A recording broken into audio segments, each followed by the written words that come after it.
surga kan jadi butuh perjuangan dengan yang namanya nafsu, Nggih. nafsu keilahiyah, nafsu Nggih. kebaikan ya.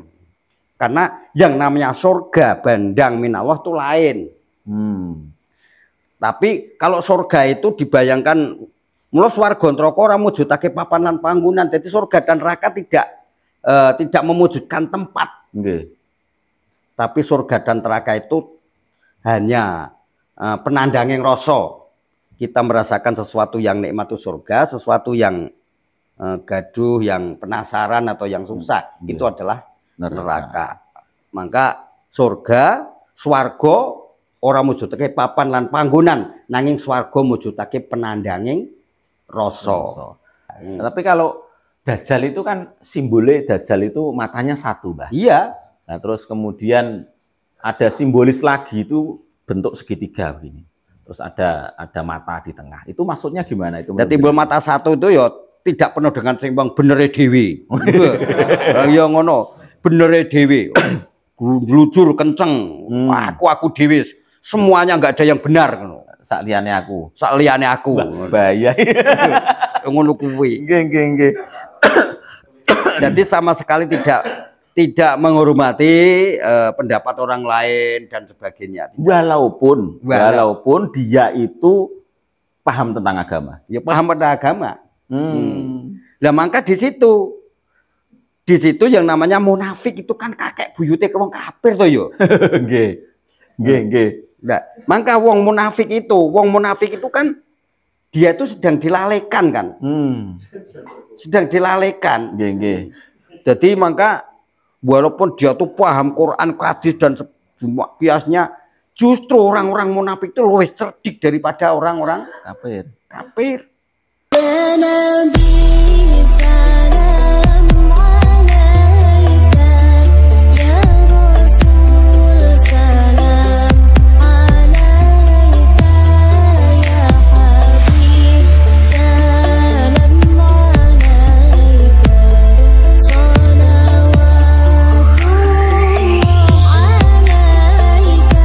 Assalamualaikum warahmatullahi wabarakatuh. Selamat malam kepada seluruh pemirsa setia channel Martabat 7 Satoriah Grobogan.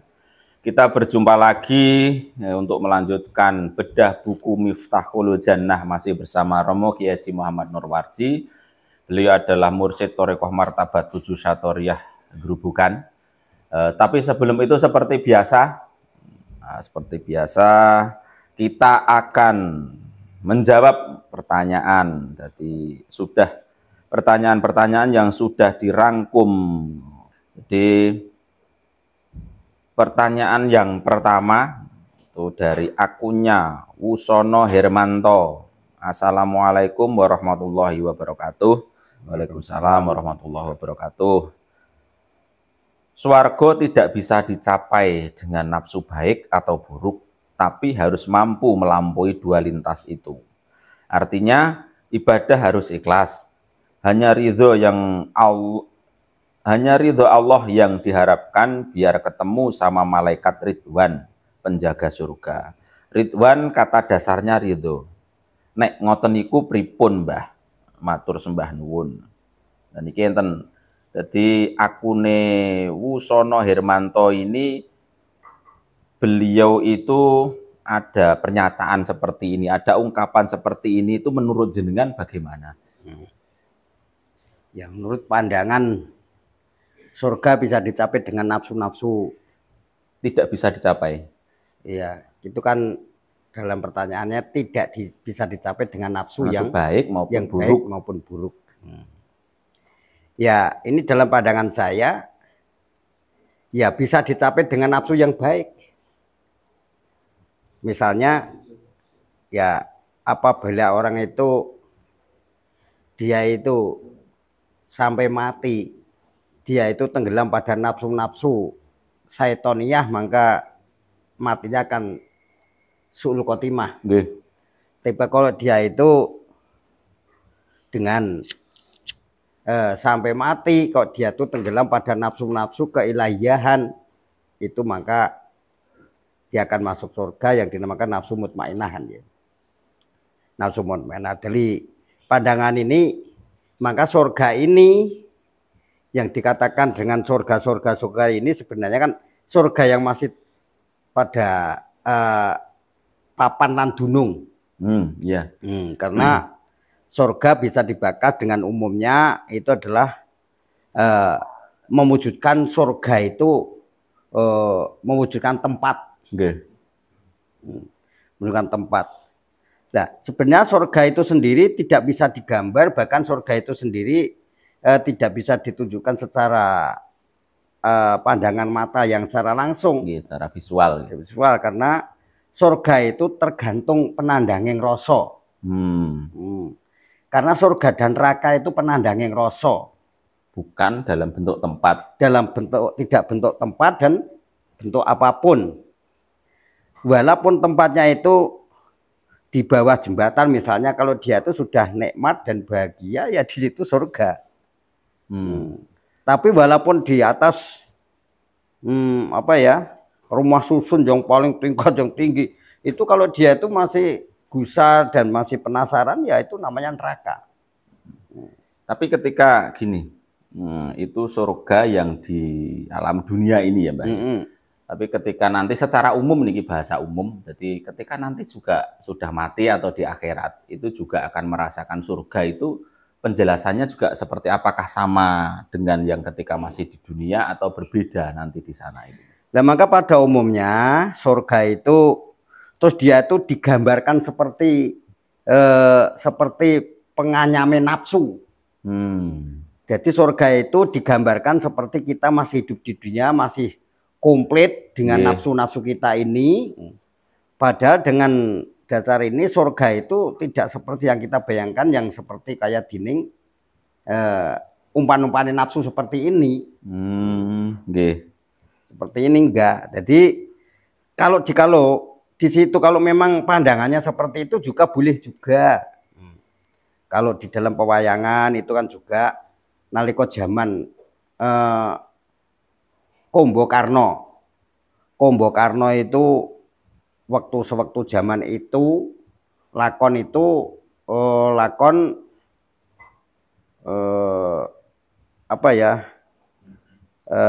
gugure seorang Gunawan Wibisono. Gunawan Wibisono itu waktu itu dia sempat berpikir bagaimana saya ini supaya saya bisa mati yang sempurna. Bagaimana keadaanku ini sehingga dia itu bertapa keinginannya supaya mati yang sempurna.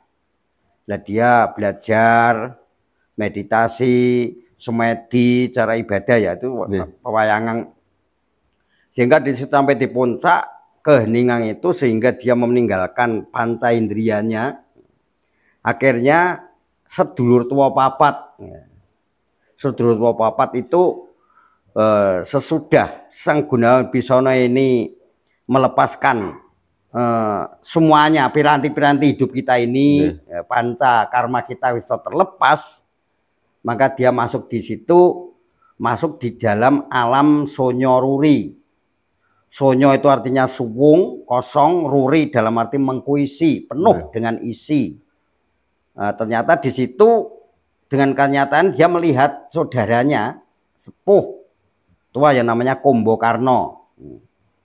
Itu si Gunawan Wibisono bertanya pada Kombo Karno, "Oh Kakang Kombo Karno, waduh hadiku si Gunawan Wibisono, bocah pengecut gitu." Karena dia kan lari dari itu ya, dari peperangan, lari dari saudara-saudaraan jadi Ngalengkodiraja karena dia membelain seorang Rama. Kamu adalah pengecut, Gunawan Wibisono.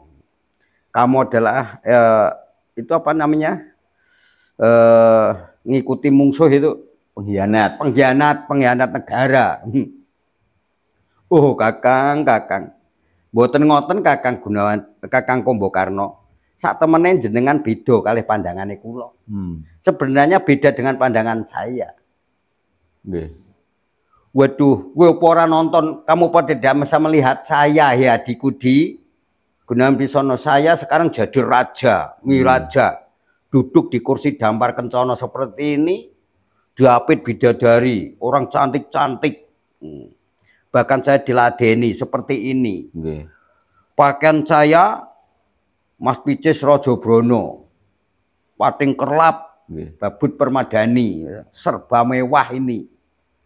Oh Kakang, sebenarnya Kakang itu tersihir oleh pandangannya sendiri waktu itu. Sebenarnya yang dipakai Kakang itu bukan Mas Picis Rajabrono, tapi itu hanya sampah Kakang. Ini bukan babut permadani, sebenarnya ini lumut-lumut di dalam laut Kakang. Itu bukan kerajaan itu, tapi itu hanya tebing-tebing. Yang kau pandang wanita cantik, wanitanya satu sebenarnya itu bukan wanita cantik Kakang, itu hanya belatung-belatung yang serba bangke, yang busuk semuanya yang ada itu. Waduh, kok kamu nyihir saya seperti ini? Enggak, Kang, ini kenyataan Kakang. Kok bisa seperti itu? Ya Kakang. Sewaktu Kakang dalam perjuangan engkau, walaupun Kakang tuh ganti busana putih dengan tujuan tidak membelani Kakang Kombokarno, tidak membelani Kakang Dasamuka, tapi Kakang membelani bumi utah darahnya. Itu pun tidak salah Kakang, tapi dengan tujuan Kakang itu dengan tujuan nanti kalau saya membelai negeri ini, nanti saya mati, nanti saya akan masuk surga. Yang seperti yang dibayangkan oleh Kakang. Maka walaupun di tebing, walaupun itu bangsa blatung seperti itu, Kakang pandangannya bidadari Kakang, karena tinggal ilusinya Kakang di situ. Itu sesuai dengan Quran, anak undangan bibi, aku mengikuti prasangkanya hambaku. Waduh hatiku lalu bagaimana saya ini bisa mati yang sempurna di Kakang? Itu sebenarnya bukan surga Kakang. Itu bukan surga sebenarnya. Surga yang sebenarnya itu swarga bandang minawah, bukan di situ tempatnya Kakang. Lah mangka Kakang itu penuh pamrih waktu perang Ngalkodiraja itu, Kakang itu penuh dengan pamrih. Tujuannya supaya masuk surga, supaya bikin apa. Jadi walaupun bagaimana Kakang itu tetap mengikuti mungsuhi salah waktu itu membelani Kakang Rahwanaraja.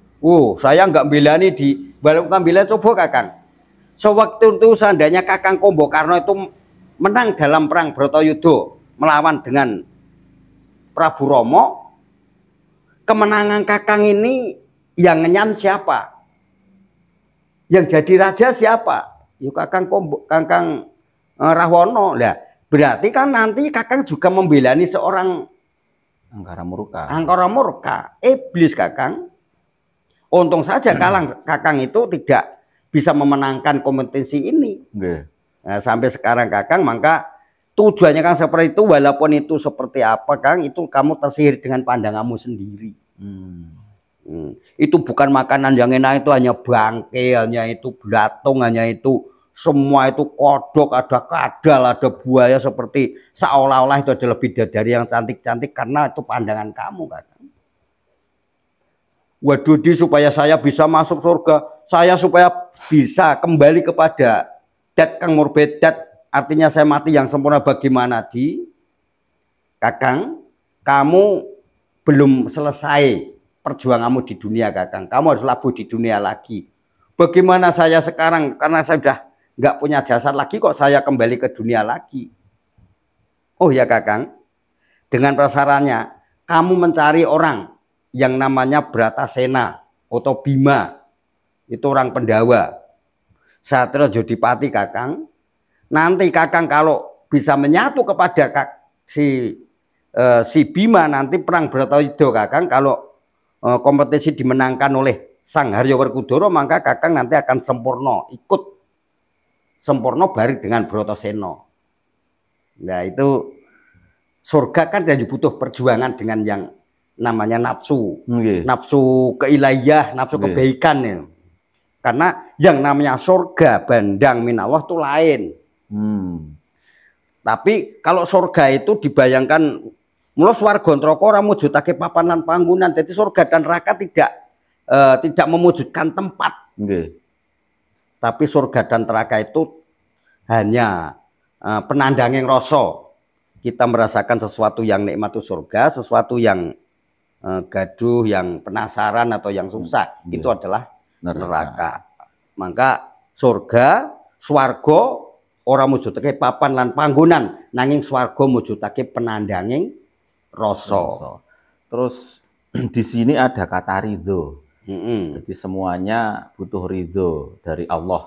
Itu maksudnya pripun itu? Nah, kata ridho dari Allah, ridho itu kata lillahi ta'ala, kata ridho itu memang kata ridho itu dibakas susah kan ya. Ridho Allah sendiri. Kata ridho Allah itu bagaimana? Maka di situ dalam pandangan ridho Allah itu maka dikembalikan kepada bersahadat ya. Syahadat itu lagi dengan awal kita bermusahadah. Artinya apa? Ilmu sing gawate kalewara waktu itu ngilmu piningkiting para Jawata, ilmu piningkit para dewa jeneng sastra Jendrayuningrat itu adalah bermusahadah itu tadi. Dengan bersahadat, penaksian. Jadi kata-kata bersahadat, penaksian ini jangan disamakan dengan kita penaksian satu yang sama, yang penting kita percaya, yakin, tahu gambarnya, tahu, jangan. Tapi bermusahadah itu dengan kenal-kenal kita sendiri. Dia benar-benar tahu siapa Allah. Siapa itu Tuhan. Nah, siapa itu utusan. Siapa itu yang namanya Nurun Muhammad, kita harus berkenal. Wa anahi Muhammad Rasulullah. Ya, kita harus kenal. Maka dengan kata ridha Allah, dalam pandangan ini dengan bermusahadah, dengan penaksian saya, seorang warji satu orang siji ya. Satu ini dengan penaksian saya itu dengan kalimat la ilaha illallah itu adalah dengan kenalnya umpama wayang dengan kenalnya si dalang. Saumpama matahari ya, saumpama pengaron kenali pada sengenge di dalam pengaron itu. Itu tentang penaksian saya, bahkan keyakinan saya bersahadat itu adalah kenalnya si wayang dengan si dalang. Nah, maka surga dan neraka itu bisa ditebus dengan nafsu, tapi nafsu yang mutmainah. Tadi jenengan bahas tentang di Quran itu aku sesuai dengan prasangka hambaku. Itu hadis qudsi. Oh, hadis qudsi ya. Ya, aku sesuai dengan prasangka Allah, sesuai dengan prasangka hambanya. Tapi misalnya gini, kita beribadah, terus kemudian kita berzikir juga menyebut asma-asma yang bagus lah intinya, Asmaul Husna. Kemudian tapi tujuan kita negatif. Apakah itu juga kita akan mendapatkan yang positif atau negatif juga itu? Juga negatif. Jadi tergantung apa yang kita bawa di awal. Iya. Sebaik apapun kalau kita ini positif negatif, maka akhirnya jadinya buruk. Seburuk apapun kalau kita ini positif, tujuannya baik, itu adalah bagus. Soalnya kadang-kadang begini, ketika sudah berhubungan dengan misalnya Asmaul Husna dibaca, kemudian akhirnya timbul gizib dan sebagainya. Apakah itu sesuatu yang positif atau yang negatif itu, Mbak? Ya, tinggal tujuannya. Tinggal tujuannya. Maka negatif dan positif tinggal tujuannya. Walaupun itu gizib, tapi kalau tujuannya untuk kebaikan, itu larinya ke positif, Mbak. Ya, tentang gizib sendiri, karena dengan pembakasan gizib itu kan terjadi dengan wirid-wirid yang sangat kuat ya. Jadinya gizib. Jadi gizib itu sesuatu sihir tapi dalam Islam kan ada mujizat yang nabi, keramat yang wali, maunai mukmin, istijrote kafir. Ini kafir dalam Islam dalam arti loh. Yang namanya istijrote pangkelulon. Pangkelulon. Ya mungkin saja daripada ilmu sihir yang dari setan ya lebih baik gizib dalam sihir dalam Islam. Istijrot.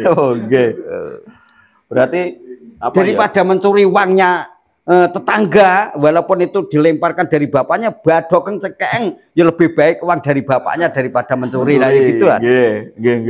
Berarti secara garis besar aturan-aturan yang ada dalam Islam itu tinggal bagaimana kita mengarahkan. Ajaran-ajaran Islam itu tinggal bagaimana kita mengarahkan. Mau arah negatif juga hasilnya negatif. Kalau arahnya positif juga hasilnya positif. Paham, Mbak? Oke. Terus kita lanjut kepada pertanyaan yang kedua. Ini dari akunnya KUC X89. Assalamualaikum warahmatullahi wabarakatuh. Waalaikumsalam warahmatullahi wabarakatuh. Imam pemimpin yang sudah diajari tentang ajaran kesucian termasuk apa yang dimaksud langit sabtuju? Setelah berhasil untuk disampaikan pengalaman untuk diceritakan seluruh manusia. Menurut Pak Yai gimana? Terus niki tentang Nabi Isa. Nabi Isa itu tentang hukum. Dajjal merusak tatanan hukum. Apabila hukum tegak berarti Dajjal mati. Jadi bila hukum tidak tegak terjadi kerusakan atau keadilan sebagai ideologinya. Dan ini pertanyaan yang pertama itu, imam pemimpin yang sudah diajari tentang ajaran kesucian termasuk apa yang dimaksud langit sabtuju atau Sidratul Muntaha ini Mbak Niki. Setelah berhasil untuk disampaikan pengalaman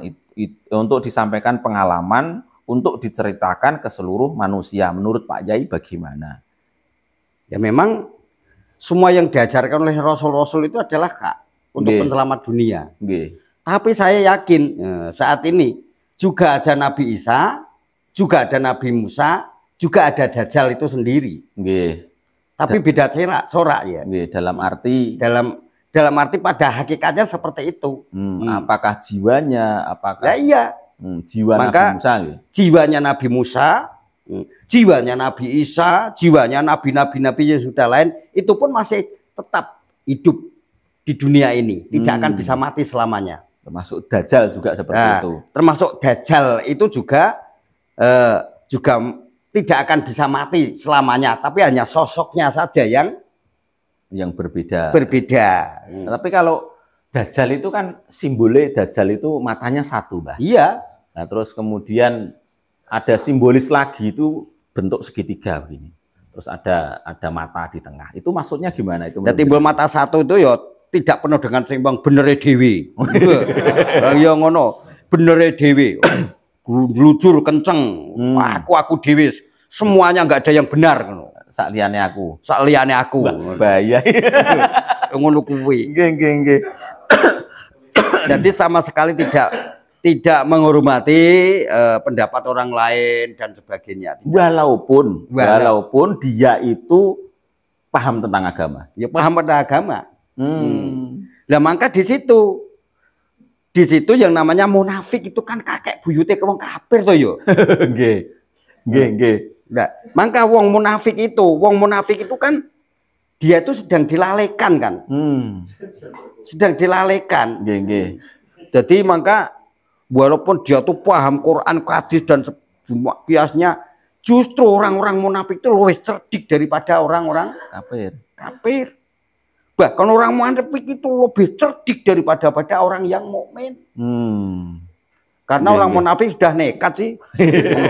Sudah nggak tahu malu. Berarti gambaran Dajjal itu sendiri juga berarti orang-orang munafik itu gambaran Dajjal juga. Ya iya. Maka di dalam pewayangan Sengkuni itu apakah hanya di dunia pewayangan saja? Apakah di dunia nyata ki ada orang ngono? Jadi Sengkuni itu dunia itu hanya kegambaran di dunia pewayangan. Tapi sekarang ini apa namanya? Apa itu? Jiplaknya itu apa namanya? Duplikatnya. Jadi Sengkuni ini dicerita dalam pewayangan, tapi duplikatnya penuh dengan kanan kiri kita itu banyak Sengkuni. Jadi gambaran pewayangan itu sebenarnya gambaran karakter seseorang. Oh, karakter seseorang. Iya. Yaitu saking pintere Kanjeng Sunan Kalijogo. Itu membentuk sebuah karakter seseorang yang ada di tiap orang itu terus dijadikan wayang sebagai gambaran ajaran untuk kita. Ajaran untuk kita itu, maka semua itu karakter-karakter dalam pewayangan seperti Sengkuni sendiri itu ditaruh di dunia pewayangan itu sebenarnya di dunia nyata ini penuh dengan duplikatnya di kanan kiri kita. pimpinan-pimpinan seperti itu. Maka dari itu seperti ini juga Nabi Musa itu ya dalam sejarah waktu dulu. Sekarang duplikatnya ada, ngoten lho. Kayak dene Dajjal sendiri waktu cerita zaman dulu, sekarang duplikatnya ada, ngono. Nggih. Berarti sebenarnya kayak seperti karakter ya. Jadi apa karakter seorang rasul itu tidak akan pernah mati. Nggak akan sirna. Nggih. Seorang nabi juga tidak akan pernah mati, seorang mursyid juga tidak akan pernah mati. Ia akan hidup selamanya di dunia. Ceritanya di dunia ini. Makanya bahasa secara umum itu mengatakan bahwasanya apa namanya? Soekarno mati satu tumbuh seribu. Tumbuh seribu. Berarti karakter atau jiwanya ya, Mbak? Bukan rohnya, nggih. Bukan rohnya. Oh, nggih, nggih. Jadi biar semua paham. Jadi orang-orang paham tentang penjelasan tentang itu. Nah, maka kafir itu ada beberapa kafir. Ada kafir murtad, ya. Ada kafir yindik, ada kafir ismi, ya. Ada. Jadi kafir murtad memang benar orang tidak tahu agama, tidak mau aturan. Yeah. Tapi kalau dia tuh tahu aturan, punya ilmu, nanti akan balik arah. Bukan balik, ya justru akan berubah. Kalau balik tadinya kan sudah sadar. Oh, oke. Ya, itu kafir murtad. Nah, yang namanya kafir zindik itu pembangkang, orang-orang yang tahu tapi pembangkang. Iya, iya, ya seperti Dajjal itu tadi, Mbak. Ya, seperti Dajjal itu. Terus yang namanya munafik, itu lebih cerdik, tahu ini ilmu. Sebenarnya ini larangan bagi orang beragama, malah diterak. Dengan berbagai alasan. Berbagai dalil. Terusan memang ini banyak dianjurkan dalam agama, malah sehingga tidak dilakukan. Seperti inilah. Maka yang namanya Dajjal itu sebenarnya di dalam masanya siapa orang. Nah, kita ya menghadapi Dajjal, ya Dajjal kita sendiri lah ya. Nah, kita ya punya Nabi Musa sendiri lah gitu. Seolah-olah kita ini mengikuti ajaran-ajaran semua yang sudah diwahyukan oleh Nabi Musa dan Nabi Isa, bahkan diwakili oleh Kanjeng Nabi Muhammad. Berarti di dalam diri kita itu tergantung jiwa mana yang mau kita bangkitkan. Nah, iya. Apakah jiwa negatif sing jenenge Dajjal wau atau jiwa positif yang dia diistilahkan para nabi lah intinya. Ya iya, pokoknya kalau kita itu mengikuti jiwa yang nafsu-nafsu yang nuntut di dalam alam kegelapan, itu namanya Dajjal gitu saja. Kalau kita mengikuti cahaya yang terang, perintah-perintah dalam agama, sifat yang baik, itu adalah yang namanya ya jiwa-jiwa nabi, jiwa wali ya. Jiwa-jiwa orang mukmin. Jiwa-jiwa orang mukmin gitu.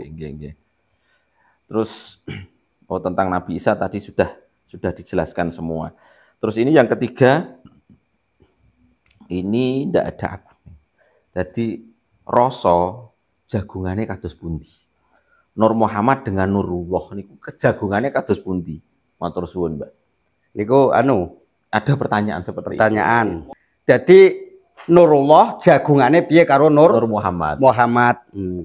Nah, dia suruh bertanya kepada zaman Nabi Musa dan Nabi Khidir.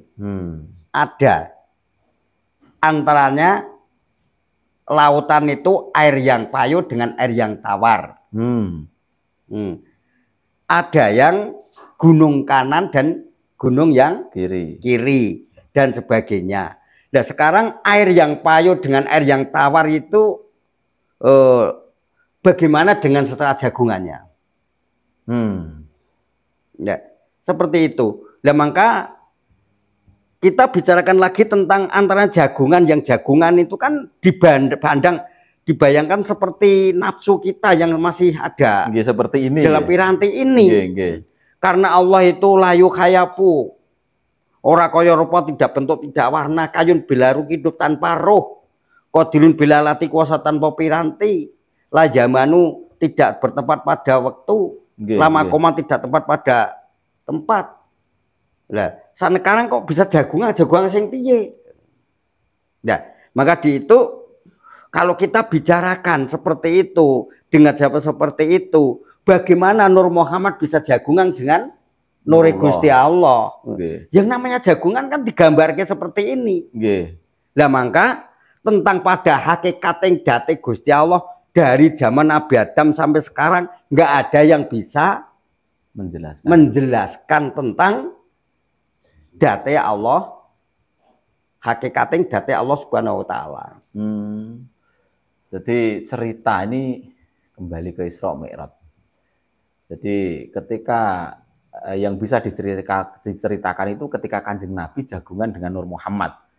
Tapi ketika Nur Muhammad itu jagungan kali Allah itu yang tidak bisa diceritakan. Tidak mampu lah. Nah, seperti kita ini kalau Brotoseno dia berjumpa dengan roh ilafinya, bahkan di situ ditelakonke dengan Sang Ruci Bathara bisa bicara. Tapi begitu Sang Werkudara sudah masuk di dalam gua garba Sang Ruci Bathara, bleng. Maka wah ilang yang kiblat lor kidul etan kulon teng mriki mboten ten napa-napa namung jinem permanem tanpa ana wayang suwice apa-apa ra. Lah elange kiblat lor kidul etan kulon iki piye ta ya wis kelangan akal to ya. Tidak bisa diakal lagi. Nggih. Intinya ndak bisa lah diceritakan, ndak ada yang mampu. Sekarang gini saja.